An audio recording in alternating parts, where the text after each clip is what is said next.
to you, okay? Twice in a row. So my name's Jason. I'm with CWG. So we're here in town. We have an office in town over on Center Street. I have been in marketing and advertising for 22 years now. I've owned my own agency for 16 with my wife and business partner, who unfortunately couldn't be here tonight. But so we've been doing this for quite a while.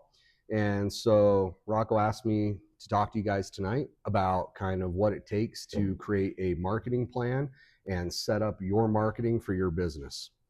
So let's talk marketing for small business. All right, so we're going to talk about kind of like the overview of what is a marketing plan, how to build one. We're going to work on SWOT analysis. Don't worry, I will explain the acronyms as we get to them. Your marketing objectives, your marketing mix, how to create marketing funnels, which is really important and going to be fun. We're going to get into today. Setting benchmarks and tracking KPIs, so you know how your marketing is performing, right? And then hopefully we'll have a little bit of time left over for questions. So if that sounds good for you and you can ignore the horribly obtrusive yellowish green that, then we're going to get you rolling here. All right. So as I said, my name is Jason, and my company is CWG. We're a full-scale marketing and advertising agency. We specialize in working with small businesses and startups to brand and develop marketing plans and marketing strategies specifically tailored to help you guys get a foothold into your industry and experience growth. So let's talk about, first off, what is marketing? Because every time I ask this question, I get a lot of different answers, right? I get people who sell promotional products like pens and magnets and stuff say, that's marketing. Kinda, but it's not. So the dictionary is going to define marketing as the activity or business of promoting and selling products and services, including market research and advertising. That's really boring, and it's terribly, terribly wrong. So that's basically a definition for yesterday's marketing. When I talk about yesterday's marketing, I'm talking kind of pre-digital age, all right? So 40 years ago, if you went to buy a car, you would go down to the dealership, right? Especially in a small market like we have here in Evanston, there's probably one, maybe two. But you'd go down to the dealership, you'd walk onto a lot, the salesperson would race out, adjusting their tie, and say, what can we get you into today, right? And they would control the conversation and the narrative from there, right? You were limited to what models, vehicle types, options they had on their lot at that time and what price point they wanted to price their vehicles at. So as the consumer, traditionally, marketing was a one-way street, okay? So up until roughly 15 years ago, it was about pushing a message out to an audience, right? So me as the marketer or the businesses, they had all the control over the conversation, the dialogue, the message, and the interaction, right? Marketing today doesn't work that way. It's not about pushing a message out there and hoping that enough people will buy it. That's politics now, not marketing. Okay, marketing today is about engaging in two-way conversation with consumers that creates change in the market based on those consumers' needs. So what am I talking about? Who here has social media accounts? Raise your hand. You're lying that half of you didn't raise your hand. Okay, who's left a Google review or a Yelp review? There we go. Who's just told a friend, hey, go talk to this person when they say, I need whatever, a new car or tires? Okay, that is today's marketing, okay? The consumer now has the power in today's marketing, and brands that succeed and grow are brands that are willing to listen and engage that consumer, all right? Brands who just want to say, here's what we are, here's what we do, and here's our price, they fail, okay? But brands that say, like, what's important to you? Who are you? What do you stand for? And know their audience and listen to their feedback and adjust their products or their positioning, price points, their messaging based upon those conversations. Those are the brands that experience rapid growth. And that's what I'm talking about when I say today's marketing. Good example is, and I used this last year, so sorry if you're a repeat. I see a couple of you, is the Stanley Cup, right? We all know the Stanley Cup rage that happened 2 years ago, last year, everything else, right? So let me tell you the background of that. This Stanley Cup wasn't invented in 2022. Okay, this Stanley Cup has been around since the 1980s, and it was actually created for the founder of Stanley Corporation because he wanted a way to carry a whole bunch of coffee, right, around at once and put it in his equipment. So, you know, in his car, in his tractor, whatever. So it had to fit in a cup holder. So his engineers came up with this. He liked it so much, they put it on the market, and it didn't sell hardly any units.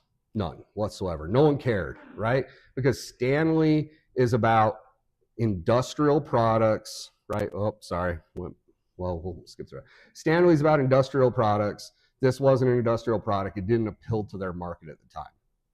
So this product just kind of sat there in their lineup, but never being pushed, never being mentioned, no one doing anything with it for years and years and years. One day, a blogger, and I can't remember her name, I have it written down somewhere, but a big female blogger who was on like The Bachelor, The Bachelorette, all that kind of stuff, and had an audience of hundreds of thousands of followers, right? She was doing a YouTube vlog video, and she had a Stanley Cup sitting there that she bought because same reason that the founder, you know, wanted it was really big and she could carry a lot of water, iced tea around and put it in her cup holder in her car. So she's sitting there doing this video with this big Stanley Cup sitting next to her, and her comment section just started going ding, ding, ding, ding, ding. What's that cup? Where do I get that cup? Where did you get that cup? Hey, I've never seen that before.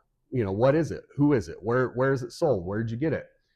So one of the VPs at Stanley saw this happen, was a fan and saw it happen, and immediately went to their marketing team and said, whoops, man, I'm sorry.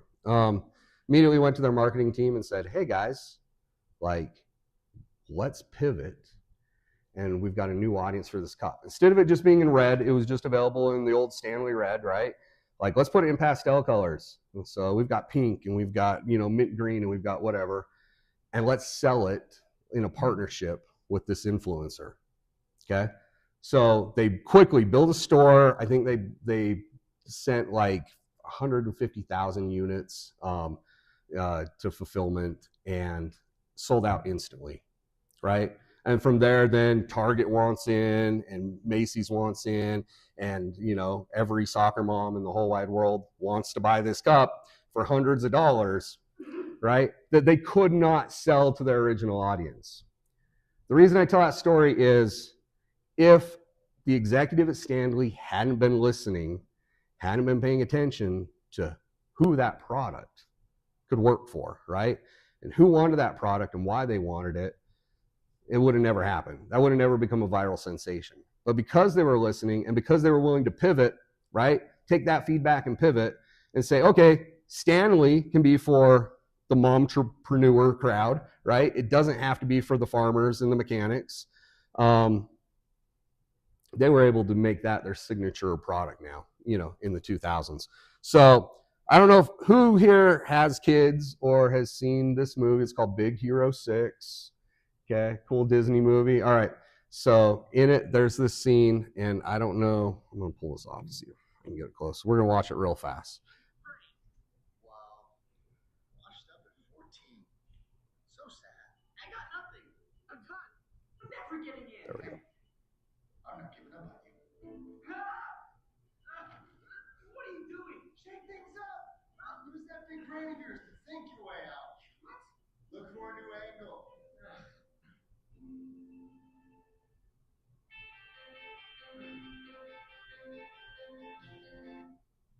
Okay. All right, so the reason I show that clip is look for a new angle, right? A lot of you have ideas right now, you have products. Not most, but a lot of you developed that product, came with that idea based on your needs, right? You were like, I need this thing, and so I'll create it. And sometimes that can revolutionize an industry. Other times, you'll find you're your only audience. That you're the person who needed it, no one else really needed that, right? But if we take our idea and we look for different angles, right? And we look for what does the market need, what does the market want, and how can I deliver that to them, then you're going to find that your product's going to be successful very fast. How do I get off this page? Okay, here we go. All right, so there's a bunch of handouts back there if you didn't grab one or you came in late. I think there's some left. So there's three double-sided pages, 6 pages total. We're gonna do some actual like worksheet. I'm gonna put you guys to work today. So we're gonna do some assignments here. And so the first thing I want to talk about is starting at the end. When it comes to your marketing plan, I see a lot of people give up on marketing or complain about marketing because they started at the beginning and not at the end. And let me explain how that works. Is they went, you know what? I got about $5,000. I think I can put it into marketing. What can you do with it, Mr. Jason? And I go, what are you trying to accomplish? And they go, that's what we can market with. Let's do it, right? Or they go, hey, I hired this SEO agency because everyone told me I needed SEO and it didn't work for me. So SEO is terrible and it doesn't work. SEO is short for search engine optimization. It's basically how you get your website to the top of Google's listings, right, for a result. So if I'm looking for auto mechanics in town, that's basically, what SEO is getting you to the top of Google for auto mechanic, Evanston, so on and so forth. So a lot of times as small business owners, what we do is we arbitrarily set a agenda and create a business plan or a marketing plan, but we don't actually think about what our goal is and what we're intending to do with that, right? That gave you a couple examples of that. Another example is I've seen people who actually have an idea or a goal of, hey, I want to get this many customers, or my $5,000 needs to generate me $25,000 in sales, which is great. They're starting to think at the end, but they haven't thought about like, do I have a website, right? Do I have an offer? Do I have somewhere to direct my customers or a way for them to buy my product? I've met business owners who literally tell me they will not answer their phone because nobody calls phones anymore, right? So I don't answer my phone. They'll leave a message or text me and I'll call them back. That's not thinking with the end in mind, because if a customer calls you and you do not pick up your phone, I guarantee you they're not calling you back and chasing you down. They're going to move on to your competitor, to the next person in line until they get what the information they need, right? So let's start by beginning with the end in mind. And that starts by setting goals for our marketing, right? We want to focus on what are we after? What's the end result? Usually, how much money do I want to make? And then we're going to work backwards from there to actually come up with a plan of what do I need to do to achieve that.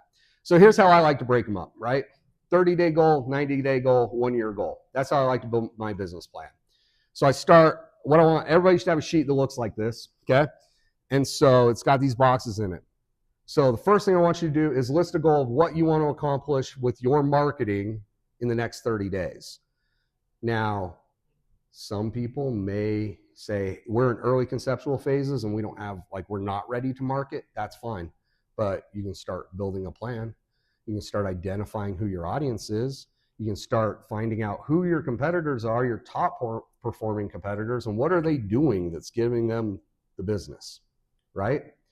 So start with a 30-day goal, a short-term goal. What do I want my marketing to do for me in the next 30 days? If you're already operational, that may be, hey, we need to create $10,000 in sales revenue in the next 30 days. That's our goal. Or $100,000 in sales revenue. Whatever it is that you're operating off of. But give me a 30-day goal. Give me a quarterly goal, a 90-day goal, okay? I break everything we do in marketing into quarterly, okay? All of our benchmarks, all of our KPIs, which is key performance indicators, basically everything we look at to analyze how well a campaign is going, we analyze quarterly.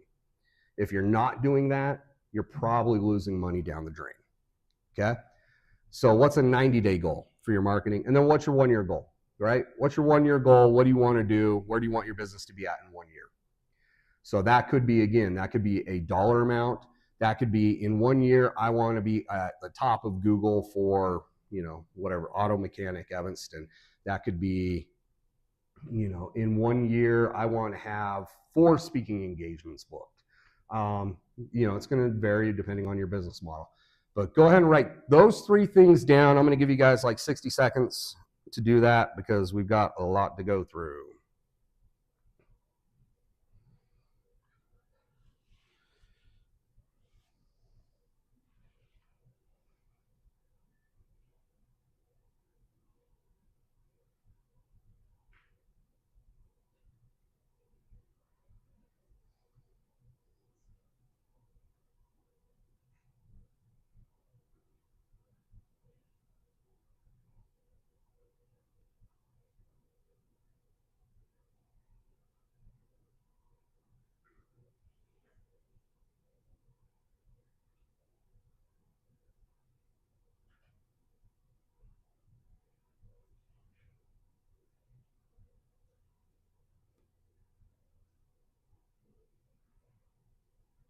Okay, everybody got it?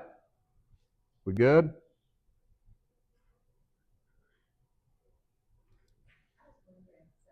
Yeah, go ahead. Okay. I need to just maybe have talk to someone saying, hey, this would probably not be the most, the easiest, the most attractive, the most successful, Sure. idea. So I don't know who I would go to for that. Yeah, I mean, obviously with Jumpstart Evanston, you got a lot of great resources here, right? So you've got Rocco, you got Scott Condy, who did the first one, and I think is coming back to do next week. He's great at helping you kind of set out business plan and define goals and find information, gather information to put that kind of stuff together. When it comes to your marketing goals, I like to, we're going to get a little bit more into that, but I like to say, like, let's focus on what we believe is achievable, right? At first, because we all have big goals, right? And if you're like me and most entrepreneurs, we're a little bit ADD, right? We're kind of all over the place and we're idea people. So it's like, oh, I'm doing this thing, but then I thought about this thing or saw this thing over here, and I think I can do that, and I can capitalize on that or make it better, or make some money here. Oh, and then there's that back there, and I'm gonna pull that into the mix too, right? And then we kind of end up just dispersing ourselves all over the place, watering down, our value that we can bring, and then on top of that, like if you're like me, then you end up like too many irons in the fire. It's hard to finish through things. So I say, like, when you have multiple goals inside like that 30 and 90 day is kind of like prioritize, right? So I don't know.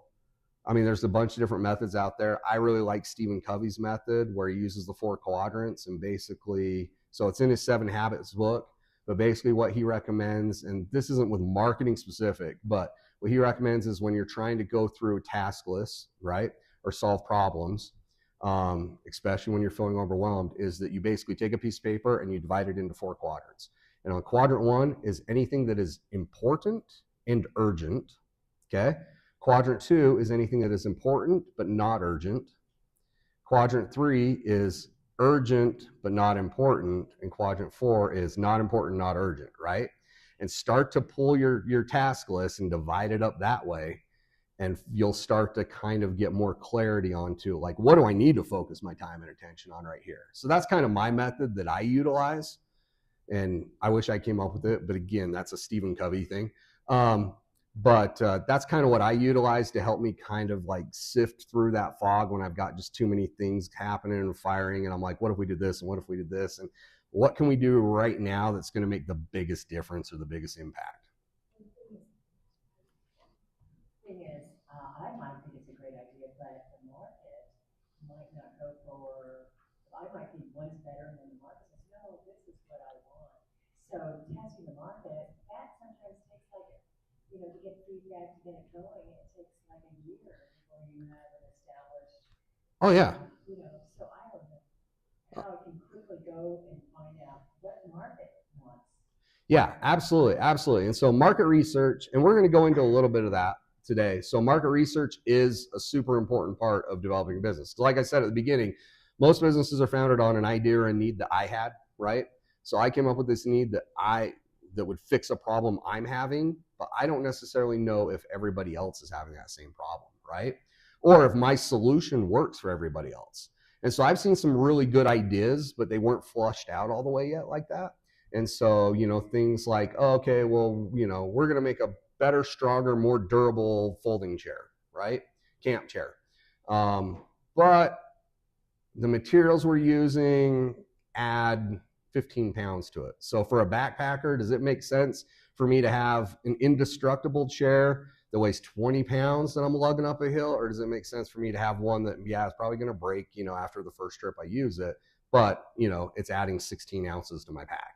Like, you've got to kind of start thinking through some of those things, and so we've got some methods, and actually one of the worksheets is going to help you a little bit with some of that stuff.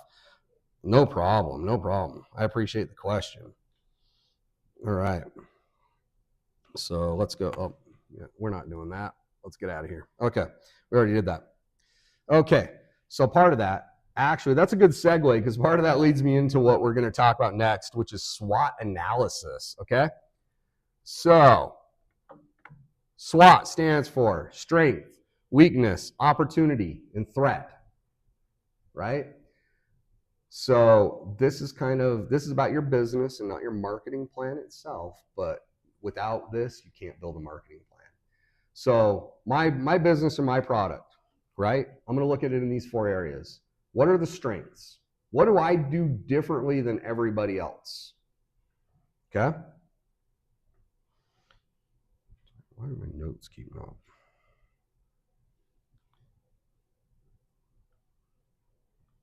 I apologize, guys.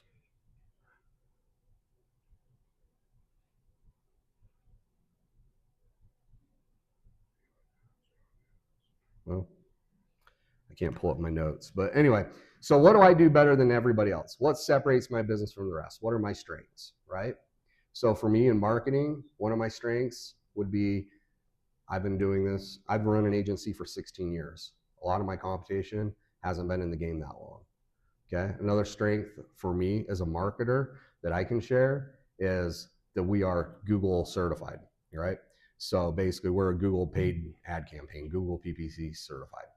Another strength is I've worked with Fortune 500 companies from Xerox to Toshiba to Canon, building their marketing campaigns. So I've got enterprise level success, right, or experience. So those are all strengths that I have in a service-based industry that's really based on knowledge. But that's how I can separate myself, right? So me as a marketer, when I'm going into a pitch in a meeting, there's 2 ways I can go about it, right? And you're going to see some parallels in your business. Is one, I can go in there and I can focus on those strengths. And I can say, you should hire me because I can do these things that my competitor can't do, or I can do them better than my competitor, right? Or I can go in there and I can say, I can do it 10% cheaper. Okay? One of those strategies builds a brand. Okay? And when I say a brand, I'm saying a company or a personality that consumers trust and rely on and depend on and prefer to work with. So one of those are going to build a brand. The other one is going to turn your business into a commodity. Okay? Now, it's okay to be a commodity. If you are selling nails, okay? So I've figured out a way that I can manufacture and produce zinc nails, and I can do it at 15% less than my competitor. And that's my business strategy. That's my plan, right? Of how I'm going to take my nail business to market. I'm a commodity item. I'm competing on price and price alone. Price and availability. Those are the areas that I can make deals happen in, right? And that's great. That's fine. That's perfect if you're a commodity item, right? But if you're not a commodity item, if you're a service business, if you're a technology business, if you are an innovator who's got a new product or a new take on a product, if you go in there and instantly start talking, we can be cheaper, you are taking all the value out of your business. You are taking all the strength away from your branding. And you are now giving your customer one reason and one reason only to work with you, and that is you're the cheapest. And guess what happens in oversaturated markets like we live in today that include globalized markets where people can get things from China through Temu and Etsy, and they can get from India, they can get, their virtual assistants or their bookkeeping services or whatever. If you go in on price and you say, I can be slightly pricer or slightly lower cost than that brand leader in my industry, somebody's going to come in and say, I can be lower cost than that guy for sure. And you have no way to tell that person to choose you, right? So that's why I say, what are your strengths? Build your strengths. What do we do better than everybody else? What do we do uniquely? Okay. Second one's going to be weaknesses. Okay. So what can't I do as well as others? I'm going to use myself as an example again because I'm going to pick on me tonight a little bit, but I am a small agency. I have a staff of 4 people. Okay. 4 people agency cannot work with Coca-Cola. Okay. I've worked a campaign with Tito's Vodka and it about killed us because I don't have the infrastructure to work with them. What they want and the timelines they want it delivered in, requires me to outsource so much that I spend more money than I make, right? So weakness for me is, as a small scale agency, I have to limit, right, the amount of bandwidth and output that we do at a time. I can't scale infinitely, and if I try, I will go out of business. Okay? So what are some weaknesses? What are some areas that, and you got to be honest with yourself in this one. You've got to kind of dig deep and kind of swallow that, bitter pill. But kind of like, what do my competitors do better than me? What are they going to say when they walk into that pitch to close, right? And identify those, okay? Opportunities.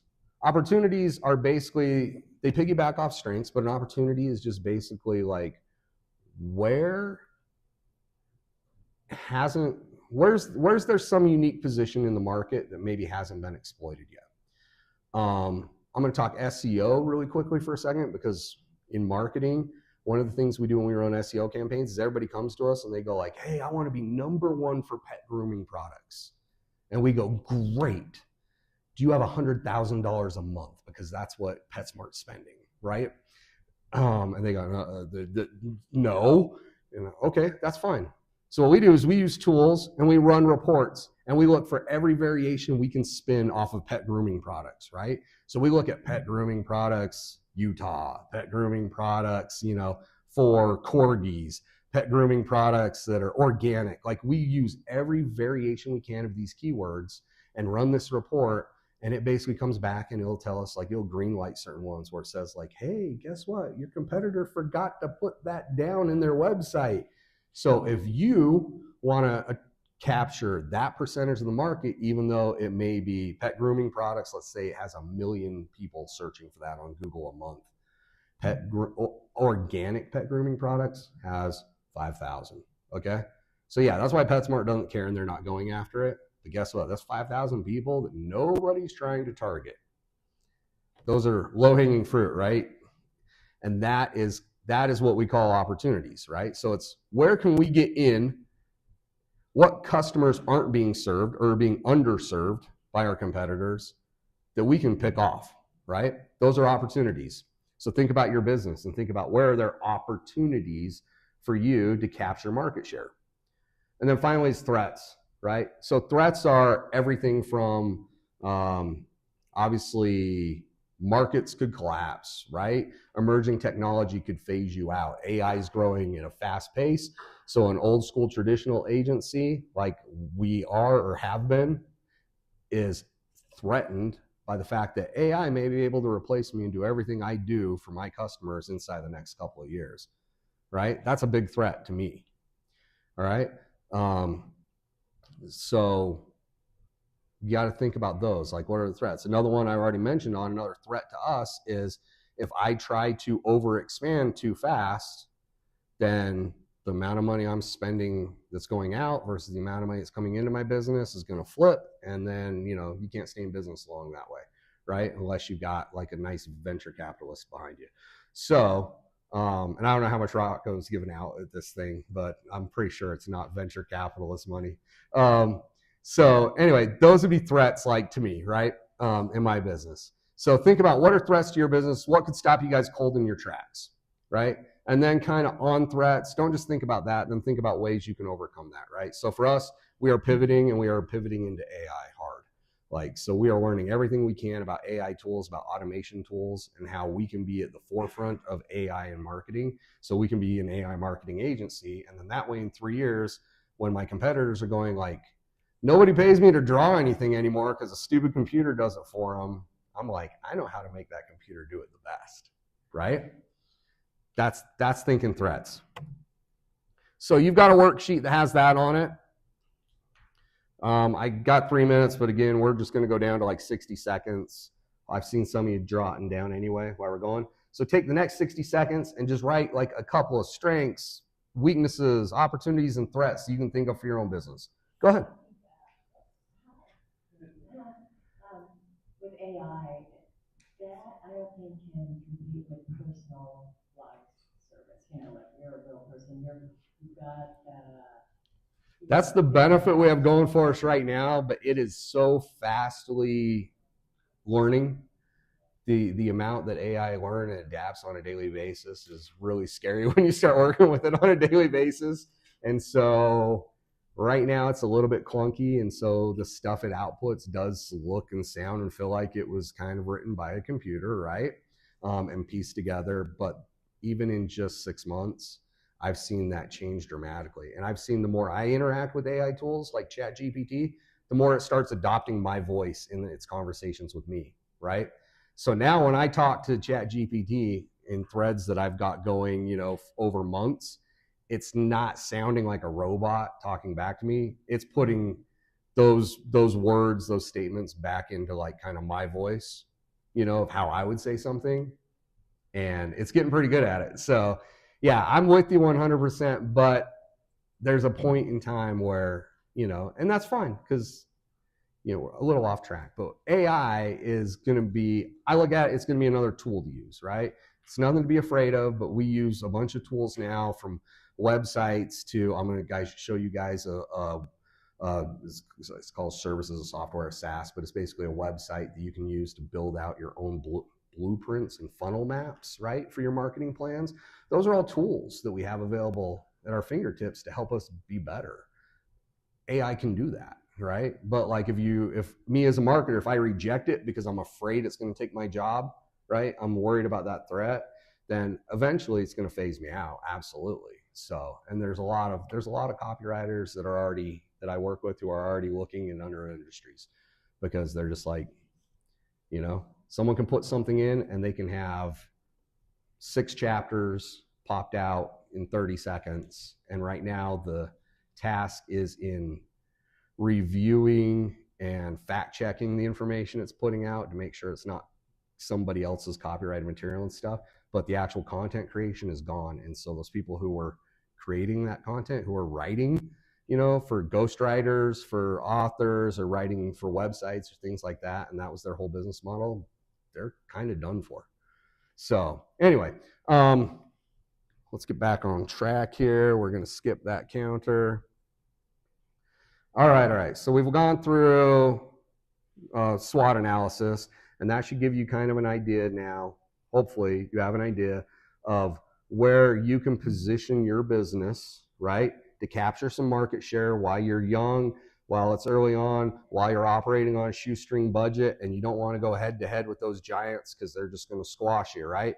This is the way we can be stealthy, we can be ninjas, we can sneak around and grab some customers here, grab some customers there, and start building our audience, our portfolio, right? Next, we're going to work on developing SMART objectives. So SMART is an acronym, but I'm going to start and we're going to talk about dumb objectives, because I've heard a lot of them from customers of mine or people I've talked with or worked with. So dumb objectives are things like, hey, where do you want to be? Where do you want your marketing to get you? What do you want to do? I want to make $1 million. That's a dumb objective. I'm not saying it's not an admirable goal, but it's a dumb objective, right? Or we just want to be number one. Okay, what does that mean? Well, we're just going to be number one, right? Like, okay, you're number one. In my heart, in my mind, you're number one. I did my job. Can you please sign the check and deposit it, right? Those are dumb objectives. And the reason they're dumb objectives is not because of what the goal is, but it's because they're not thought out and they don't have steps to work them. So SMART objectives are clear, actionable objectives that are going to help you get closer to your goal. So SMART stands for specific, measurable, achievable, relevant, and time-bound. The two that people miss out on the most, I think, are going to be achievable and time-bound, right? I can get people to write specific goals for me all day with their marketing. I can get them to write measurable goals, or at least get something that I can put into a measurable, outcome or quantity. Achievable, not always, right? And time-bound is the one most people struggle with. Because if you're going to do marketing on any level, I don't care what you're doing. I don't care if you're just posting social media by yourself for your own company. I don't care if you're running an email campaign, or I don't care if you're putting $20,000 a month into an advertising campaign, right? You need to set a time limit for how long that campaign can run or that marketing activity can take place before you're going to see results, right? Or otherwise, you're going to throw money into it You're going to sit back. You're going to go, I don't know if it worked or not. Do I feel different? Do I think I have more customers? Were my customers related to that campaign? I can't really tell. And then you're going to have to make a decision just off gut instinct of, do I want to put more money into this, or do I want to pull my money because I didn't think it was working? Either way, you don't know, right? And you're guessing now. So you might as well take your money at that point, head to Vegas, put it all on black. Let's see what happens, right? Because that's basically what we're doing with our marketing budget if we're not setting time-bound goals.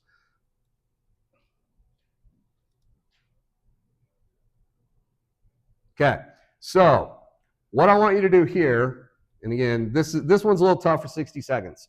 So I'm just going to go over it. You can do it at home if you want. But what I want you to do with this one is I want you to take one of your goals that you wrote down from the first worksheet, right? So your 30, your 90, or your annual goal. I don't care. Take one of those goals, and now I want you to break it down into a SMART objective, right? So be very specific with what it is that goal is. What do you want to accomplish, right? How are you going to measure the results of that? Okay? What steps do you need to take to get to that goal, right? That's actionable, action items. Okay? And then basically set, is it realistic? So is that goal realistic, or do I just need to readdress it altogether? That's kind of an easy one where I already had you create a goal. Just it's a yes-no gig. And then time-bound. So we've already kind of established that because we said, hey, we're going to take 30 days, we're going to take 90 days, or we're going to take a year to get to this point, right? But when am I going to measure this? So break your goal down like that for marketing, and you're going to find that they're a lot easier and you're going to have a lot more success. All right, now I'm going to go back to this young lady's question about how do I know if what I'm doing, my product, my service, my idea is actually going to work, if people want it, if there's a market for it. We do that by defining our target audience. Okay? So, and this is going to answer your question directly. So basically, a target audience is just the collection of people who have a need or desire for your product, right? Pretty broad scope. Inside of that, we have what we call a minimum viable audience, okay? A minimum viable audience is the smallest amount of customer base you need to exist, right? Those are your core customers. Has anyone here heard about the 80-20 rule? Okay, I see some heads nodding, cool. Okay, so for those of you that don't know about it, the 80-20 rule basically says that if you're a small business, 80% of your revenue is going to come from 20% of your customer base. Meaning there's going to be, if you have 100 customers, 20 of them are going to make up 80% of what you take home. The other 80% are going to buy one time or maybe, every so often, but they're not going to rely on your product or your service. Okay, that's the 80-20 rule. That 20%, that is your minimum viable audience. So these are the people who need your product or your service. You fall into that if you created this to fill something that was missing in your life, right? That's it. So let's say I am a private plane company, private plane service, right? My minimum viable audience isn't the bachelor party that wants to really go all out for Vegas, you know what I mean? Or people coming to the Super Bowl or something like that who thought it'd be fun to charter a flight. It's millionaires, billionaires. Like if I'm in Evanston and I'm a private charter flight company, my minimum viable audience is probably doctors, right? Because most of our doctors here, our surgeons and specialists, come from outside and to work and to do their surgeries, deliver babies, whatever they're doing. So they can afford to fly in, right? It might be like oil executives with oil companies, because they got to get around, right, and check out test sites and rigs, and they don't want to be driving across Wyoming, especially in the dead of winter. So, you know what I mean? But those types of people, those are going to be my minimum viable audience, right? Those are the people who rely on my business to exist. If it doesn't exist, they lose out. Sorry. There we go. You know what I mean? But those other people, like I said, the bachelor party, that's like, hey, we're going all out, right? We're chartering a flight to Vegas. Woohoo! Like, cool. That's money. That's money in my pocket. But do I want to spend all my time advertising and marketing that I do private flights for bachelor parties to and from Vegas? Or do I want to start pulling lists of who are oil executives who have sites in Wyoming, right? And how do I contact them? Get a hold of them on LinkedIn. Okay. So when I say minimum viable audience, that's kind of the terms I want you guys to think in, right? I want you to think about who needs your product, who can't survive without your product, whether they know it exists or not right now. Who is that people? The worst thing you can do, the absolute worst thing you can do in marketing, and I hear it on a daily basis, is I say, okay, guys, so who's your customer base? Who's your audience, your target audience? And they go, everyone? Everyone? Well, yeah, like, we sell water filters and everyone drinks water, right? So everyone. And I'm like, okay, my 3-year-old drinks water, but she doesn't buy it and she definitely can't operate a water filter. So is she your target audience? Well, no. Okay. But maybe her parents are, because maybe they really care about minerals and chemicals, in the water, and want to make sure that their 3-year-old's safe what she drinks. That might be my target audience. That might be part of my minimum viable audience, right? But the 3-year-old isn't. The person who collects rainwater and drinks that, they're not part of the target audience because they don't care. Like, you know what I mean? So you got to kind of think through that. People who can't afford water filters, they're not your target audience, unless you're trying to unless you're building a charity and you're trying to give them away or create a low cost version or something like that. I don't want to overextend, but you know what I mean? If you're selling a water filter and you're selling it at $299, I probably wouldn't be going to apartment renters and saying, hey guys, you should buy and install this $299 thing that you can't take with you when you leave and your lease is up in 6 months, right? Some of them may buy, but it's probably not the best way for me to say, like, sell my product, okay? So who's your minimum viable audience? Who's your core customer? We've got a worksheet for that as well. I'm going to have you guys take this one home to do it because it takes longer to do. But here's what I want you to think when you go through this. There's a reason we put this little guy and girl icon up here, is to make you think about something. Is when you develop we call these customer avatars. When you develop your customer avatars, I want you to dig deep and I want you to use your creative side of your brain, right? The left brain, is that what it is? Anyway, I want you to get creative. Run out of time? Oh, okay. Right brain is right brain? Okay, there we go. I don't know what you're tapping with. I can't tell left from right. All right, use your right brain. So what I want you to do is I want you to give them names. So this is soccer mom Sally, and this is what's important to her, right? And this is mechanic Mike, and this is what's important to him, right? Like make these real people. Don't just say like, my target audience is adults ages 30 to 47 who have $80,000 a year in annual income and drive a luxury vehicle. Like, that's boring and lame, and it doesn't make you connect with your audience, right? What I want you to do is actually imagine these people. Imagine sitting in a room with them across from a table and selling your product to them. Who are they? What's important to them, right? So all the stuff that's on the right-hand column here, that's all what we call in marketing. We call all of that demographics, okay? Demographics are basically things I can categorize people in based upon, some number, arbitrary number, or some classification system, okay? So demographics would be age, gender, whether they have a family or not, whether they're married or not, annual income, where they live, what size home they own, what kind of car they own. Those are all demographics, okay?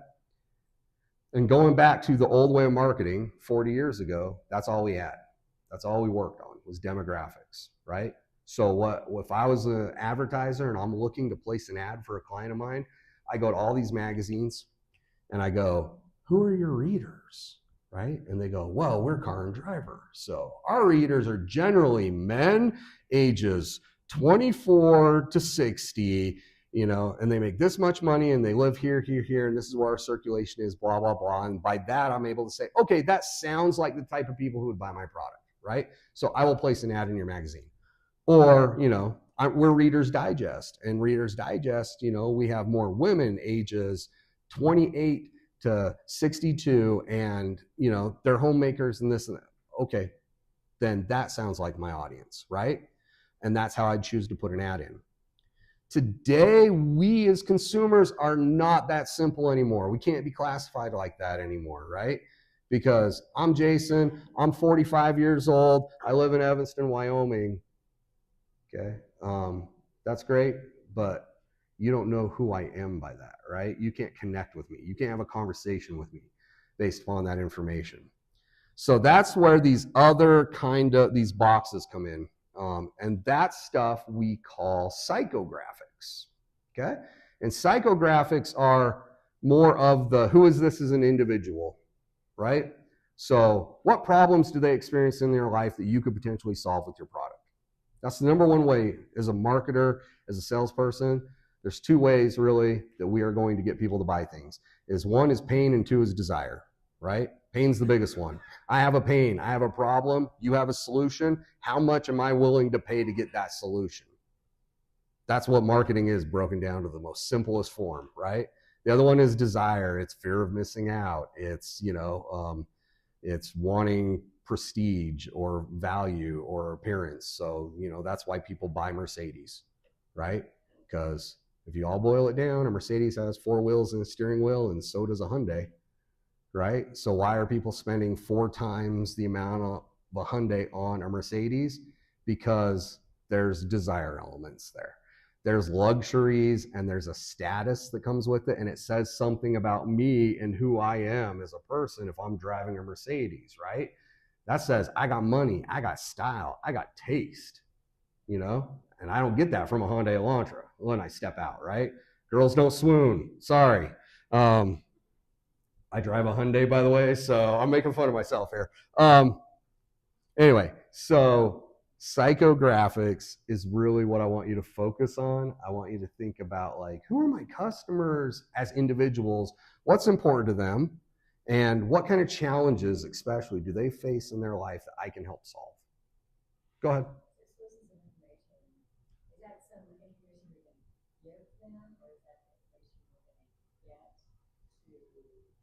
Both. So it's both. Realistically, it's both. So she asked, is that information we give them or is that information they get? And really, as marketers, we're doing both. Okay. So one, we're listening, right? We talked about Stanley, and they're listening, they're paying attention, and all of a sudden they're like, hey, new audience, right? For our cup, new problem. Soccer moms want to carry a lot of water around, but it needs to fit in their car cup holder in their minivan. Boom, new audience. Okay. That's listening, that's hearing their problem, hearing their desire, and responding to it. And that's important. But then also, yes, as marketers, we kind of got to create the problem, or at least make people aware that there is a problem out there. So you tell them what you're fixing, right? They may not even know they're experiencing it, but hey, are your water bills too high? It might be because you're overwatering your lawn. And we've got this new cool Bluetooth enabled,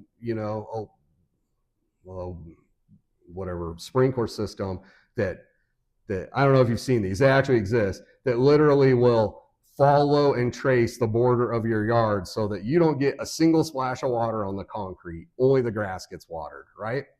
So if I just said, hey, we've got this new cool Bluetooth enabled smart sprinkler system and it's going to water your lawn better, you guys would go like, that sounds kind of cool, I guess. How much is it? It's $300. That doesn't sound that cool, man, right?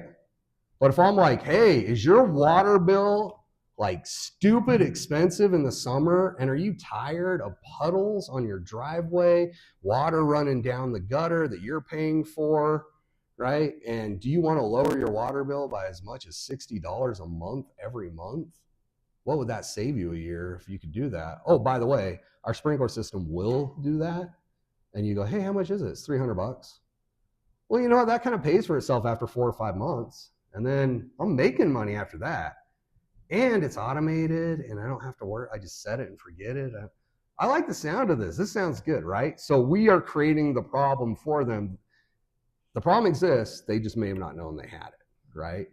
So that's kind of, we got to do both. Like, you have to say what problem you're solving. Don't wait for the market to say, this will solve my problem. I'm so glad you were there. Don't wait for them to identify it, but listen and respond to what they're saying. Okay? With my problem, I'm kind of fighting them AMA because I'm a naturopath. Okay. I use herbs and I use Right. detoxification. Nobody trusts that. No, that's not true, though. Go back to who's your minimum viable audience? Who's your core audience? Who's that 80% or that 20% that's going to make 88%? There are plenty of people out there who do not trust modern medicine, right? They don't want to be like pills and needles and radiation. So you have an audience out there. There absolutely is. You just have to find them and connect with them where they exist and on the subjects that they want to talk about, right? So you connect with them in that place, in that arena, and all of a sudden you've got like ears listening to you. You've got people who want to work with you. Okay? So it's out there. It's out there. And the AMA may be like, no, trying to shut you down. And 80% of, Americans or whatever out there, consumers out there may be like, I'm just going to take the pill. I don't know what you're talking about, right? That's fine. They're not your core audience. They're not your minimum viable audience. Don't focus on them right now, like especially where you're starting up and you're small. Focus on those people who say, I don't necessarily trust, medicine. I don't trust radiation. I don't want to get, x-rays, whatever. Like, those are the people who are going to connect with you. Your message is going to resonate with them. Go ahead. I was just going to bring something up for the benefit of everybody. There's this, one of my other adventures I'm working on. I had to talk with a guy about marketing. And we were talking about target markets and everything else. And he said what they had, and you can find this program out there. Unfortunately, I can't remember the names of the websites right now. Okay. But you can actually put your Instagram, your Facebook, your X account, whatever it is, into these algorithms. And they'll go through your follower list and look at everybody else that they're following. Yep. And find your common, lowest common denominators as far as interest goes. Right? Yeah, there's a number of them out there. Oh, yeah. And so what this company did was they thought that they were selling this demographic and they were having pretty good sales. They went through this algorithm on their social media, found out that they actually had a bigger following over here. Yep. Switched their marketing campaign, and the next quarter they saw like 25% increase in sales. Absolutely. So that might not be something to do right off the bat, but thinking further down the road. Oh, yeah. And you can actually do that inside your Meta ad campaign, like your Meta ads campaign manager. So you've got like a Meta business manager, business suite. They keep changing the names on these things, so I don't pay attention. But you can actually do that inside of that too, where you can build an ad campaign for like Facebook, right? You can build a Facebook advertising campaign, and you can either import your list, or you can go out and define your target audience with psychographics, demographics, whatever, and then say, tell me who else, sounds like this, and their algorithm, their AI will go through and be like, this is your list now. And this audience also has the same things in common with this audience and what. So you don't even have to pay for like additional softwares and things to do that. You can actually do that right inside Meta if you wanted. So, all right, let's see here. All right, so you're gonna build that out. Like I said, get specific, give them a name, make it rhyme, because we like rhyming names. They're fun. And really kind of drill down on who these people are as individuals and what's important to them, what pains do they have, and how do I connect with them. Okay? All right. Really quickly, I'm just going to go over the 4 P's of the marketing mix, because this always gets lost and forgotten, and I want you to make sure you're focusing on all 4. Because again, it goes back to, how do I know my product actually has a market out there, right? So there's 4 P's of the marketing mix, and those are product, price, place, promotion. Okay? So everybody focuses on promotion, and that's what they think marketing is. It's promoting, it's advertising, right? That's what marketing is, but these other 3 are just important. So when we talk about product, we're talking about your goods or service that you sell. What is it? What features does it have? How does it interact with the market, with your audience? Go back to that SWOT analysis. What's different? What strengths do we have, right? What opportunities are there? Dial in your product to make sure that it matches your market, right? Whoops, I keep clicking that. Sorry, guys. Second would be place. So that's location distribution. So these are basically defining what are our markets, right? So if I'm a bakery here in Evanston, my place, my market is Evanston local, right? I want to connect with all these Evanston residents. I want you guys to come and I want you to buy my muffins and my bread and my cinnamon rolls, right? I'm not trying to sell those online, because if I try to ship my cinnamon roll to Florida, I'm going to get a really angry call when it gets there in 5 to 7 days about the rock I sent them, okay? So what's my place? Where am I working? On the other side, you know, if you're a homeopathic caregiver provider, like maybe online is a good place for you, because you can do virtual Zoom consultations and give people instruction and direction as to, like, you know, what herbs, what treatments, what, you know, things they can do to help heal them. You know, I don't want to get into the nuances of your business, because I don't know what the regulations and rules and all that kind of stuff are, but like, there may be an online market for you. But if I've got a physical product with a shelf life, there's not much of an online product for me unless I want a lot of overage and waste, right? So, but on the flip side, like, I'm in marketing, so I'm going to pick on myself again. I'm in marketing. Evanston, Wyoming is, if I focused on just Evanston, Wyoming and said, you know what, I'm going to just get every business in Evanston, Wyoming to hire us, I probably wouldn't be in business very long, guys. So I am online. Have a national audience, right? So I work with companies in New York and Florida and Texas and California, in Utah, all over the place. And I'm delivering my message out to 50 states and Canada, you know, simultaneously. On the flip side, I've designated different markets that I really want to attack. So inside of that, even though online is my place, Utah is a market that's very important to us, okay? Because they're small business and their startup market strong right now and growing. And so Utah, Salt Lake, or the Wasatch Front is a very important market to us. So we run campaigns specifically targeting Utah businesses. I network inside of groups on Facebook and on LinkedIn and in person that operate inside Utah, because I want inroads to Utah. I want customers in Utah. Phoenix, Arizona is where I came from before I moved to Evanston 6 years ago. And so Phoenix, Arizona is where our company was founded and headquartered then. And so Phoenix is a very important market to me too, because I already have a customer base built up there. So I run marketing campaigns targeted at Phoenix, Arizona business owners, okay? So place doesn't necessarily have to be one place. It could be multiple places, but it's basically, where are you going to get your message out? Who's going to be the people who would benefit from your product or your service, right? And where are they located, okay? Price is important, because as I said before, like, you can be a brand or you can be a commodity, right? So if your goal is to be a commodity, then all you want to do is you want to create a spreadsheet and say, these are all my competitors who do the exact same thing we do, give the exact same nails, right, out, and this is what they're charging. So now all I'm going to do is figure out, what does it cost me to manufacture it? How much of a profit margin do I need? And how can I cut that, you know, that price that my competitor has by 15%, so that I can take all their market share and steal their market share. That's fine if you're a commodity. If you're a brand, if you're not a commodity and you're a brand and you're operating off a service or an expertise or a new technology, then now I need to know, who are my competitors, and never say no one. I hate it when people say, no one's done anything like this before, so I don't have any competitors. Okay, you may not have any direct competitors. You will always have indirect competition in the marketplace.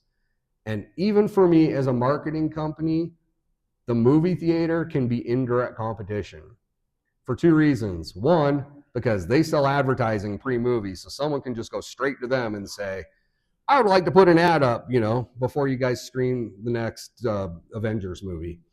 And they take that dollar from me, right? So that makes them almost a direct competitor. Two, if my customer decides that instead of putting their money back into marketing that month, they just really want to go all out and have a nice night out at the movies, that money goes to the movie theater and it doesn't come to me. Okay, so that makes them a competitor of sorts, right? So that's a really, like, I'm stretching that example like horribly, but the point I'm making is don't look at your business and say, like, we have no competitors. If you have no competitors and you can't move your product just by mentioning it, you have no market. Like, and you need to come up with a different product or be in a different business, right? There's always an alternative to what you're doing. What are the alternatives? So I'm going to pick on you a little bit again because you threw out what your business is, but you're a homeopathic provider. Okay, so your competitor, even if there's not another homeopathic provider in this market, your competition is still the hospital and the doctor's offices, and you know what I mean. What was that? Yep, traditional medicine, right? So that's your competition. So what are they doing? What are they priced at? Right? How much are people paying to go see them? We need to know that, right? And then we need to decide how much we should price our product or service at based upon what are the alternative options out there and what kind of profit margin do I need to sustain my business, right? So one thing would be if, like now, insurance companies will pay for, AMA, American Medical Association. Mm-hmm. And they won't pay for natural gas. There you go. So how do we? Well, I mean, so that definitely would be what I'd consider a threat on your SWOT analysis, is that insurance won't cover my service. So people have to pay out of pocket for that. So again, that's a threat. Do you have a way to overcome that threat? Maybe not with everybody, but again, I go back to your core audience. You've got a group of people out there who are like, I'm going to say, like, my wife's like, I'm witchy, because she's into that kind of stuff. She considers herself witchy. And so, like, she'll pay for micro needling, and she goes to yoga, and she takes herbs and supplements and stuff like that. Now, she still does traditional medicine, so she may not be entirely in your core audience, but still, she knows that I'm paying out of pocket if I want this specific treatment. My insurance isn't going to cover it. They'll cover this instead, but this is what's going to be best for me. This is what I want for me. There is, like, especially when it comes to people's health, people's finances, if you're dealing with any of those types of things, there is definitely audiences who are very careful and pay, like, because that's very personal, right? So there's people who are willing to pay out of pocket for services that they could have covered by, like, insurance and stuff, because I don't trust that. I trust you, right? So you guys all have that, though, the 4 Ps thing. So I want you to kind of go through that and fill that out when you get a chance. And then let's talk about budgets. I'm going to try to break this one down. I gave you a worksheet for it. I did this last year, and people got really terrified. Eyes got really, really big in the room. But here's how this is our formula, like my proprietary formula for how we decide how much money we need to spend on a marketing budget. So first, we write down how much money do I want to make. So let's just say 30 days. I'm going to hire a company to do marketing. How much money do I need to generate in the next 30 days off this campaign for my business to be successful, for this marketing campaign to be successful, right? So let's say it is, for sake of argument, $100,000. Okay? I want to make $100,000 in the next 30 days. Okay, then I'm going to write down below that, what is my average sales amount? Okay, so I'm going to say, okay, well, my average sales amount is $10,000, we'll say. It's not for me, but I'm making it simple because I'm terrible at math, people. All right, so $10,000. So I need, actually, I'm just going to say $1,000. So I need to make $100,000. My average sales amount is $1,000. So the amount of customers that I need divided by the amount of sales I need, or whatever, the goal divided by the average sales amount equals the amount of sales or customers I need. So I need $100,000 on $1,000 per transaction, which means that I need 100 transactions. My math good there? Did I simplify enough for a dummy like me? I got my degree in marketing because I couldn't have passed accounting too. That's why. Anyway, all right. So I need 100 new customers or 100 new transactions to hit my $100,000 goal, right? Now this is where it gets fun. So what's my cost per acquisition? If you've been in business and you're running this business, you should be able to figure this out, right? If you've done marketing in the past. If you haven't done any marketing in the past, you're brand new, or you just kind of were like, I don't know, we post on Facebook, whatever. It's going to be a little bit different for you. But if you've done it in the past, I want you to figure out what your cost per acquisition. Cost per acquisition was basically just how much money did I spend last month or last quarter, or whatever time frame we're using, but how much money did I spend and how much revenue did I generate, right? Take that, or how many customers did I get? So you take that and you add that up, okay? And you'll see I spent whatever it is, $95 to get a customer, okay? Cost per acquisitions are all over the board. So depending on your business model, it could be as low as $1.17, or it could be $300 to get a new customer. We ran a Google ad campaign for a DUI attorney, and his cost per acquisition was $497. How many people in this room would pay $497 to get one client? Okay, no one in this room, that's fine. He charged about $12,000 for a DUI case, right? So $497 for him to make $12,000 was a pretty good deal for him. He didn't bat an eye at it, okay? But if you're not charging $12,000 for one client, right, then $497 sounds, I mean, that's a lot of money. I couldn't afford a $497 cost per acquisition. But anyway, so if you've been running your business, just that's all you're determining is how much money did I spend? How many new customers did I get? How much money did I bring in? I keep pumping that, man. If you haven't started running your business yet, what I want you to do is start by looking at go back to like what you were talking about and go back into Facebook and Meta and stuff and build an ad campaign. And there's a button that says like suggest my costs, so they'll suggest your CPA for you and say, oh yeah, you're going to need to spend $5 for every lead that we send you through there, right? Okay. You're going to have to dig a little deeper because you can take that $5, but that's cost per lead from them. Okay. So how many those leads do you think you can convert, right? So a typical business wins about 3 out of 10. So that's just kind of a arbitrary but par for the course number of you'll win 3 out of 10 deals that you're in on, right? So if it's $5 a piece, I'm going to win 3 out of 10, then my cost per acquisition is going to be $15, right? Can I afford $15 to get a new customer? Maybe, maybe not, right? Okay, but you're going to kind of have to just arbitrarily decide what it is you think, you know what I mean? That's going to be based on your profit margins until you've got measurable numbers, okay? All right, and then that's going to help you set your budget amount. So how many sales do I need? I need 100 sales, right? Or 1,000 sales. Is that what I came up? No, 100. 100 sales. I need 100 sales. My cost per acquisition is $4.50. Okay, so I have to spend $4,500 to get to my $100,000 mark. Okay, and now I just know what my marketing is going to cost me. If I do it right, that's what it's going to cost me to make $100,000. Okay, I see big eyes again.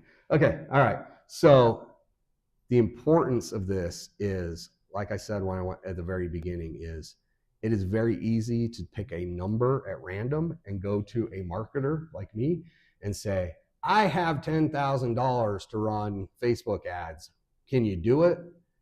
And marketers are kind of like used car salesmen. Sorry for any used car salesmen in here, but we're kind of known as a sleazy bunch. So any marketer you go to and say, I have $10,000, would you like it? Is going to be like, yes, thank you. I will take that money, right? If you go to a marketer and you say, I'm running out of time. All right, so if you go to a marketer though and you say, hey, I need to generate $100,000 and I've run some numbers and I have a $4,500 budget, and do you think you could put together an ad campaign that can do that?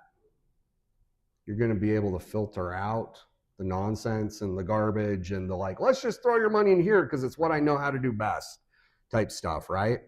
So, and you're going to get like more actual legitimate campaign plans and performances. If you're doing it yourself, it's going to give you something that you can measure, something that you can use to track your progress of your marketing campaign and know, is my money working for me? right? Or am I spending money in the wrong place and I need to pivot, right? Because marketing is about pivoting. We talked about that. So do I need to pivot and shut down this campaign and do something different? Because like this dude pointed out over here, right? I thought I was selling to these people and we were doing okay, and I found out I was actually selling to these people, and as soon as I started selling, like focusing on them and telling them, you're the people I want to sell to, I quadrupled my revenue, right?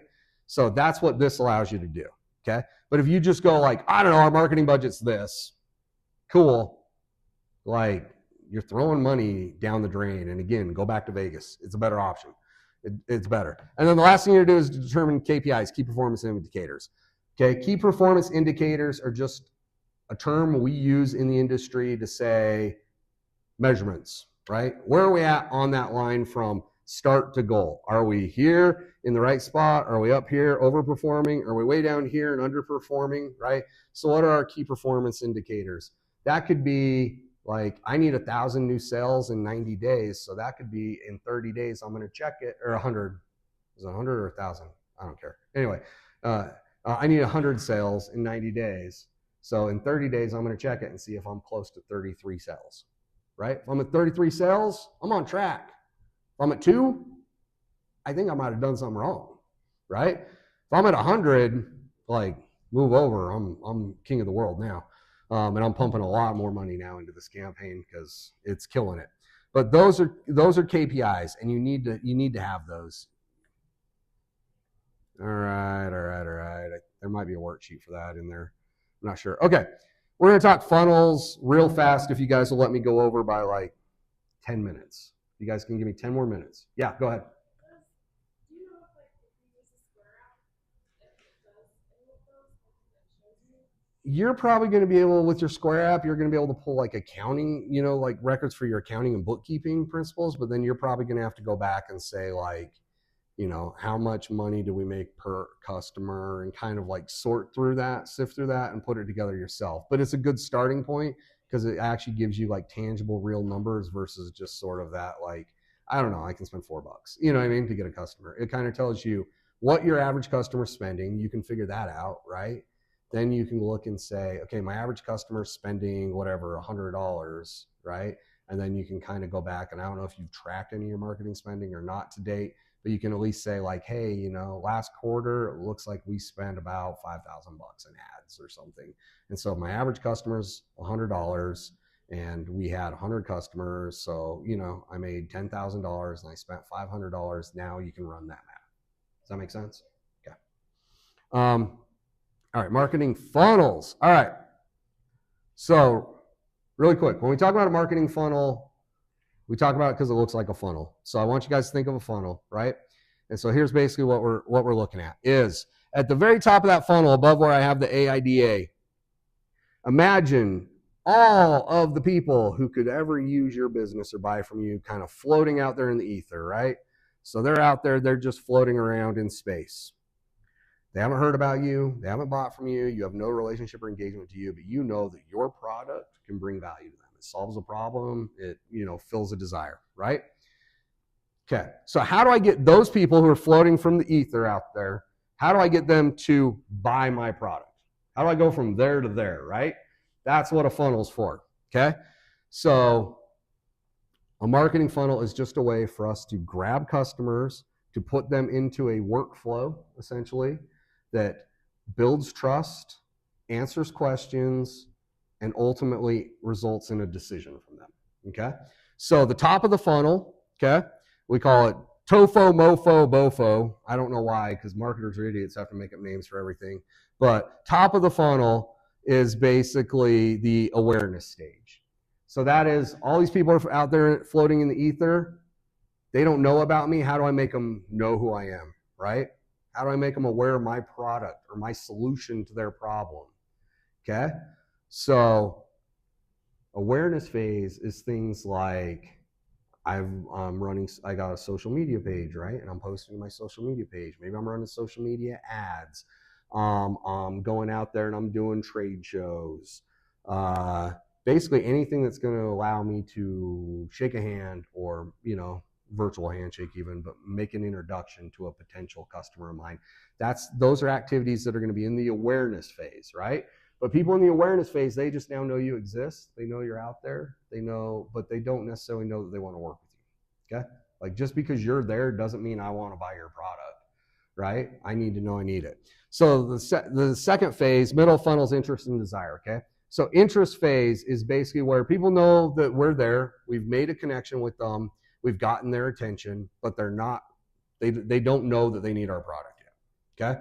So how do we build interest in our product? What activities can we do to generate interest, to build trust, to show them that we have the solution for their problem or need, right? Those are your interest phase activities. Those could be things like webinars, right?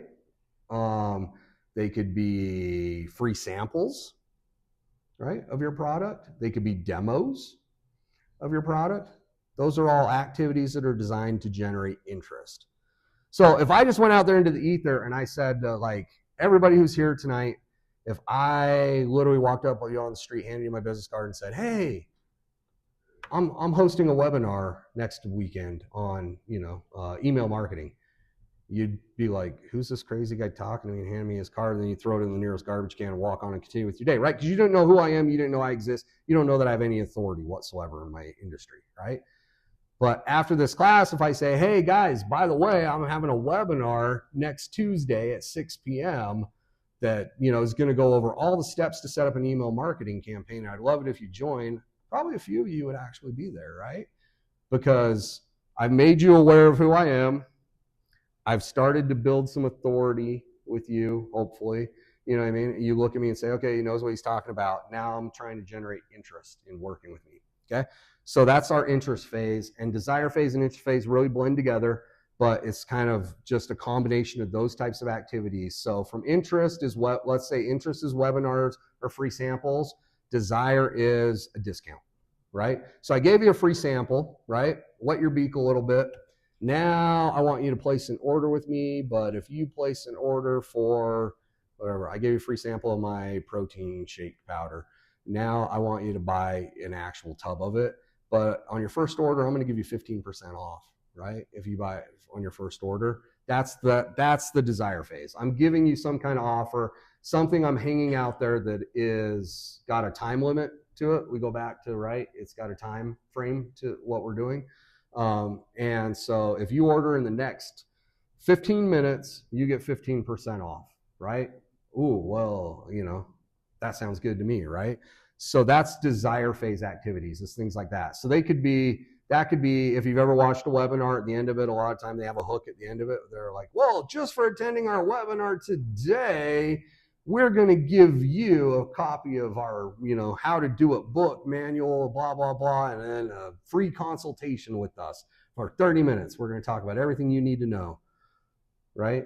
I'm building desire with that. Okay, I'm trying to move you from interest to desire phase. And then last is action phase. So action phase people think means buy, right? But it doesn't mean buy. It means make a decision. And here's the difference between the two is, yes, we want people to buy. But what we don't want, and what we get a lot if we don't ask people to make a decision when we get them to that point, is we get people who get stuck in perpetual analysis paralysis. Okay, so these are people who, there is no time limit, there is no offer, there is nothing they have to do right now, and so they sit and go, think about it. Maybe. It sounds so good, right? And they show up to all of our free webinars, and they take all of our samples off the table, and they keep coming around and talking to us, but they never ever do anything, but we've never actually taken the time to say, like, hey man, do you want to work with me or not, right? The good thing about a no is, once we get a no, we can pop them right back into another funnel, because we create funnel on top of funnel on top of funnel on top of funnel, and we're never going to let you go until you just opt out of everything, right? So if someone says no to me, you're going into another funnel now, and I'm going to start sending you emails with different offers or, something that may work, right? I'm going to pivot and say, okay, this isn't for you, but that may be, right? But if I never ask you to make a decision and you just sit there floating around at the bottom, I have no idea how to market you anymore, because I've done what I've built, right? So what we want at the end is a decision. okay?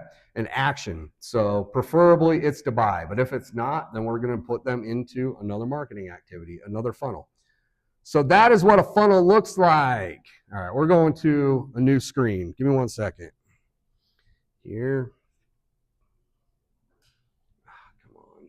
There we go.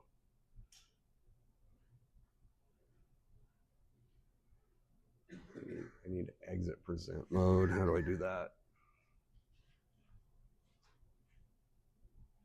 Of course.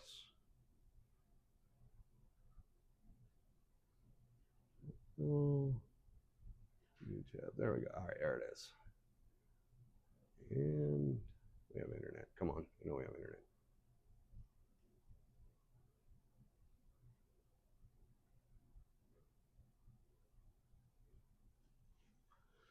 Okay, so this is a software that we use. We pay for it. But this is a software we use to build funnels. So what you're looking at right now is actually, I better move off that one because that's an actual live campaign. Let's go to, I need to go into here. Let's go here. We're gonna pick on Rocco. Okay. Is this okay, Rocco, if I share this one we did? Okay. All right. So this is what a funnel looks like when you map it out. Okay. So it looks really scary, but it's not. This is all the same stuff that was in that funnel shape. It's just the sequence of how we're going to get people from A to Z. All right. So this is one we created for Jumpstart Evanston to get everybody here, right? So what we started with was our traffic sources. Okay, all the people out in the ether. How are we going to connect with them? How are we going to make them aware of what we're doing? And this is what we came up with. Well, we have a Jumpstart Evanston Facebook page, so we're going to post on that, right? We're going to post in community groups. So how many people saw us on Facebook that are here tonight? Cool. How many of you actually follow Jumpstart Evanston's page and that's where you saw the information?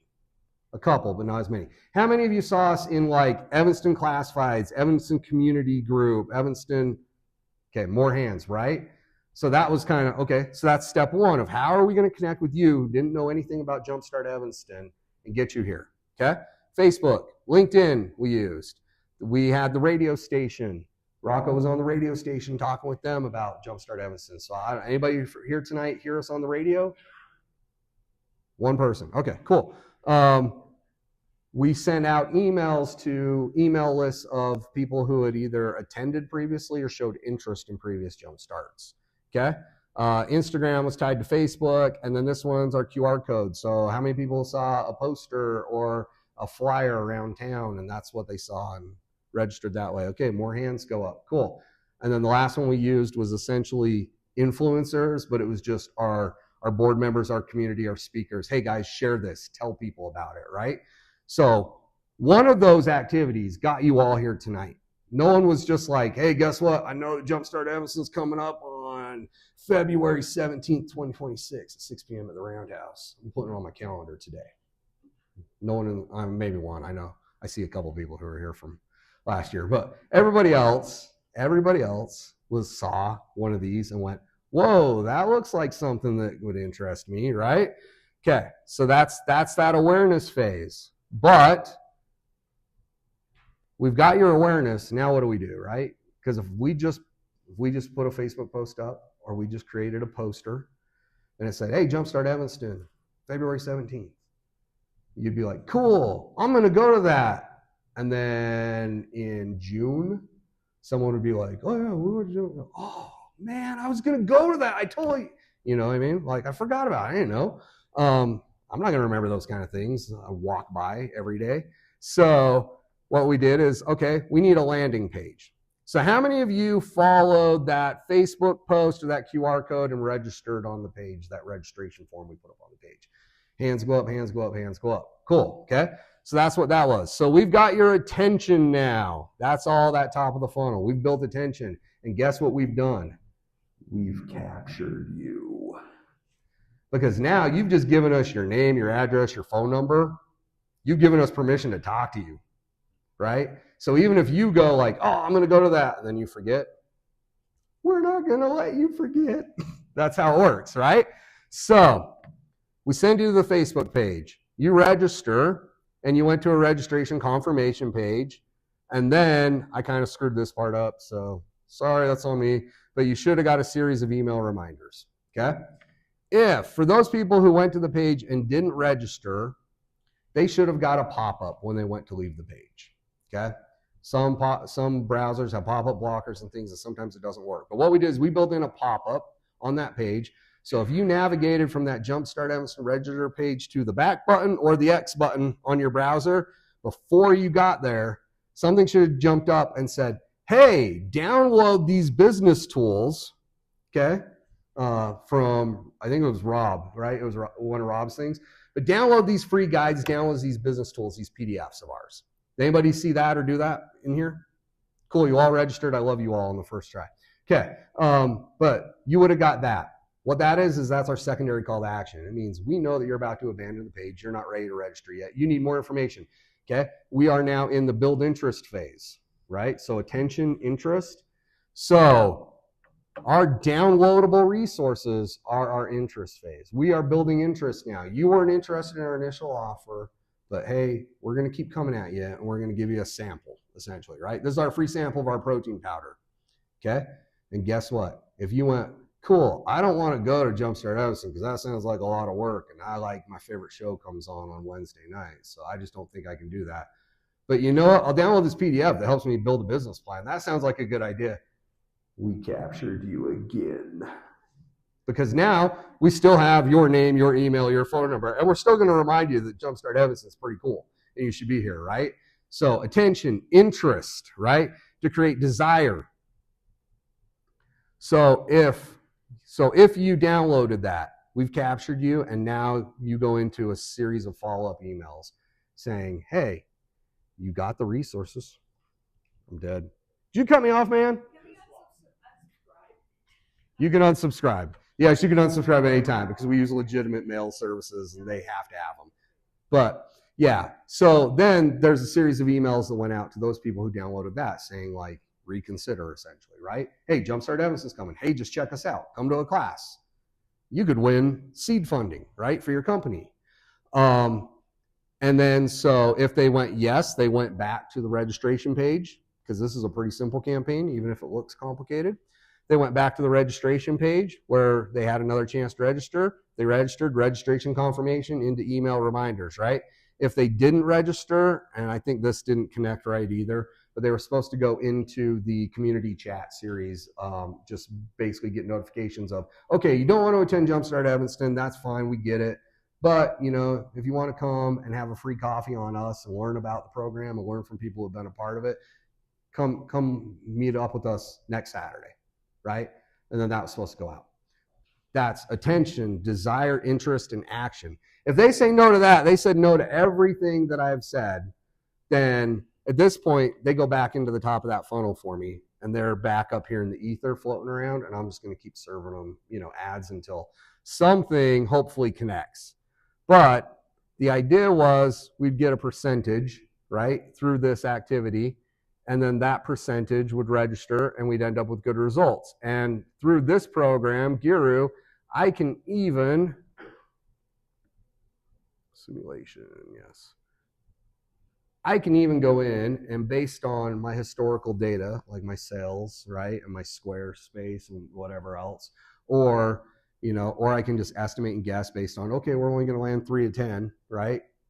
I can go in here and I can put in percentages of people that are going to say yes or no at each step of the phase, or each step of the process, and I can plug in an output and then tell me if I can get this in front of 100 people, how many people can actually have register, right?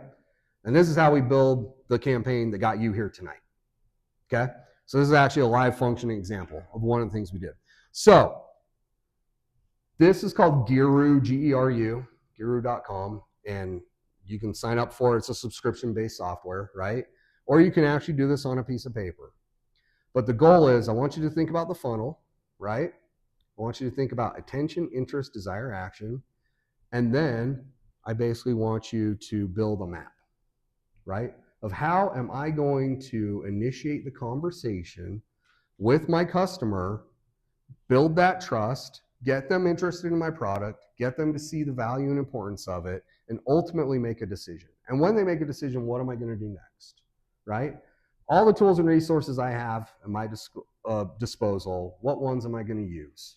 Because there's a lot out there and they don't cost a lot, right? So Facebook doesn't cost you anything.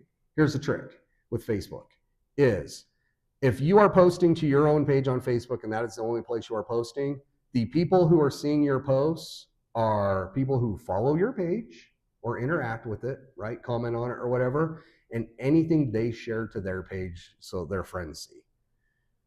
When you scroll to your Facebook and you see all of these posts from people who aren't your friends or aren't businesses you follow, they are not there organically. They didn't just pop up because Facebook said, hey, it sounds like you'd be interested in this. You should check it out, right? Those are all paid. So they're all what we call promoted posts. Okay? So those are essentially advertisements that are there. So if you're posting on Facebook and you are only posting to your page, if you have 50 followers, your 50 followers are the only 50 people in the world who are seeing your content. Okay?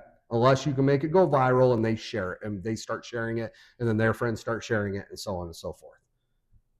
But the same way we did for Jumpstart Evanston, we found groups, right? We found communities of people who had interests that we could serve, right? So people who had interests in homeopathic medicine, I found a group for them and I joined it and I started sharing my post to that. So I'd put it on my page and then I'd click that little share button and I'd say, share to these groups I joined and belong to, right? And now all of a sudden, instead of my 50 followers who see it, 500 people saw it, 5,000 people saw it, 25,000 people saw it, and they're going like, hey, I like what you're putting out there, right? I want to engage with you. So if you're going to do Facebook organically, you have to find audiences. You cannot just rely on putting a page up and a post up and saying, I'm done, right? I did my part. Now everybody come to me, because they won't. You got to go out there and you got to find your audience. Where are they hanging out? Inside of Facebook, right? Inside of Instagram. Where are they hanging out? And like, I'm going to start posting there, right? We talked about viral content. There's a whole bunch of stuff to viral content, but essentially you need to use either what's called a hook or a stitch. So a hook is those like, what if the government was lying to you all along? Right? And then click the link below to find out. Like, that's a hook, right? So I'm asking you a question or I'm leading you with some information, but I'm not giving you the answer. You have to hear everything I have to say, right? You have to engage with me, okay? So you're going to want to use hooks and things like that. Stitches is basically, and this is a really good idea, is so if you go to like Instagram and you put out in what your product is and you search for, like, go to Instagram, type in whatever product or service you do and hit search, and you'll see the most watched, the most viewed, right, videos will come up at the top. Click on those. Click on the most viral videos you can find, right, and start finding common threads of what they're doing. Like, all right, TikTok, like stupid dances, right? So like, started with kids doing stupid dances, and then another kid would copy the same dance, and then they'd put it in, and then copy and copy and copy. And all of a sudden, brands are like, yeah, you know, here's a stupid dance sponsored by Nike, right? But it's because that content, that viral content, right? Nike wanted to capitalize on that. So they added Nike into it. So it's called Stitch. Basically what they did is they took something that was a trending or that was really popular that people were consuming, and then they started it the exact same way, right? And then a second and a half into it, 2 seconds into it, whatever the case is, all of a sudden they name drop their brand or they pivot to something completely different. That's a stitch, okay? So both of those are basically designed. Hooks and stitches are designed to psychologically disrupt the mind. So we go from mindlessly scrolling to, whoa, what was that? What did I just see, right? And now we watch, and now we're engaged, and now we've got you. Like, that's how this works.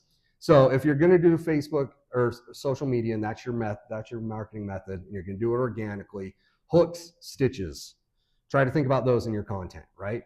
If you just put up like, hey, we do this, come see us, nobody's going to pay attention to it, right? But put it on groups. Otherwise, you're going to need to advertise. So, and you can do that inside of Meta. You can set it up, and they make it really easy for small businesses to automate. Pros have tricks.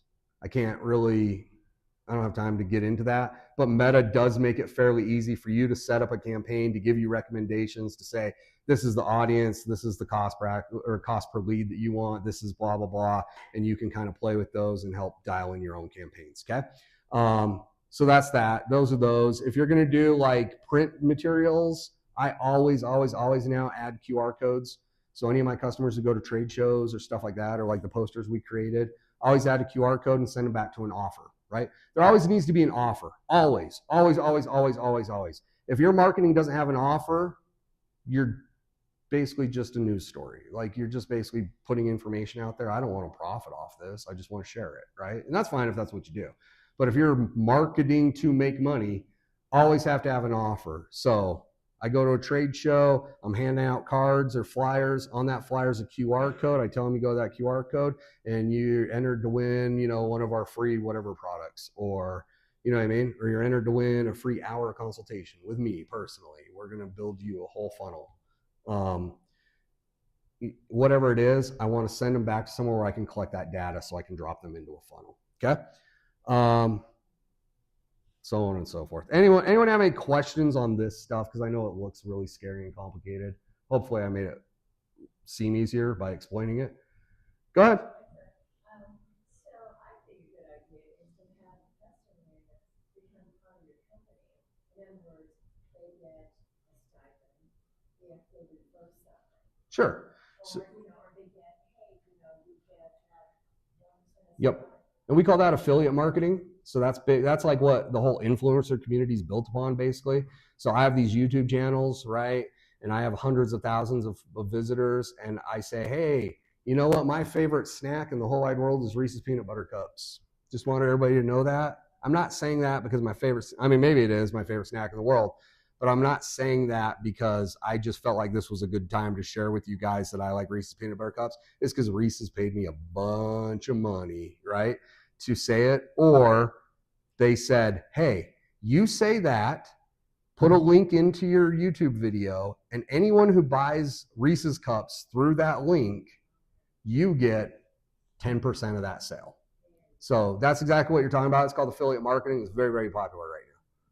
I don't like to do it with small businesses and startups because influencers are cutthroat and they will bleed you dry before you ever see a dime, and then they'll move on to the next one. Influencer marketing is it's a really tough game, and you got to be really smart and careful about who you work with and what you work with and how you work with. Like, for example, that Mr. Beast guy, right?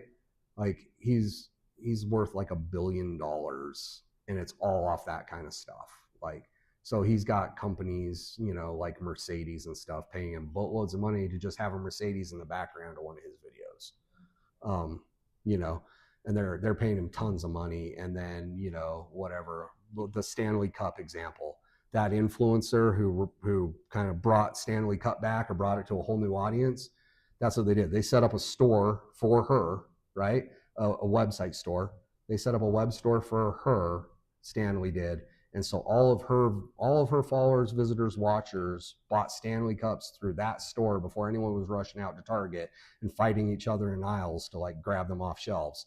Like, the initial batch, the initial 150,000 or whatever went through her, and she made a percentage of that sale. And that's how that works. Any other questions on funnels? No? Okay. I'm running over and I didn't want to. So I'm going to cut you guys loose. All I'm going to say about, we kind of touched on it, is benchmarks and KPIs, which is whether you are hiring a marketing person like me, a marketing agency, or whether you're doing your own marketing, I want you to think about how you're measuring those results. Because the worst thing in the world is to dump money into something, not know if it worked or how well it worked, and then have to guess next time or get a really sour taste in your mouth. And I deal with it on a daily basis where companies come to me. It happens a lot in the SEO game, which we don't do a ton of, but there's a time and a place for it. But people will be like, everyone told me I needed SEO, so I gave this company $10,000 and they spent 3 months and I didn't see a dime of it. And I'm like, how much SEO were you doing before you worked with them? None, zero. How old's your website? 4 months old. Okay, SEO can take up to 2 years before it actually starts moving you up rankings. Like, You know what I mean? So basically what they did is they made a rash decision to spend marketing money in a certain area because someone said, let's do it this way, right? They had nothing set up to track performance or understand how well that campaign was performing or if it was even the right direction for them. And then after it was over, they went like, this sucks, SEO sucks, marketers suck, and I never want to do this again. And it's not fair to your marketing. Like, I don't care about me in the industry, but it's not fair to your marketing to like throw money away on guesswork, right? Marketing can be a science. So, but you have to analyze that science. And so the very last thing we do at CWG is we do a process we call TAO, test, analyze, optimized. So what it means is when we roll out a campaign, the first phase of that campaign, the first month or so, we're constantly monitoring and watching it. And we are testing if our decisions that we made, whether that's product placement, whether that's the color we used on a button, whether that's the copy, whatever, we're going to test that, right? We're going to test that variable, okay? Then we're going to analyze the results, those KPIs. What worked, what didn't work, right? And then optimize. Optimize means what changes can we make to make this better, right? So a lot of times there's things you can do like, and some of the website builders and stuff are making it easier, and especially if you use a program like High Level or HubSpot, which are marketing programs, softwares that you pay a monthly subscription to, but you can do what's called an A/B test, which means I have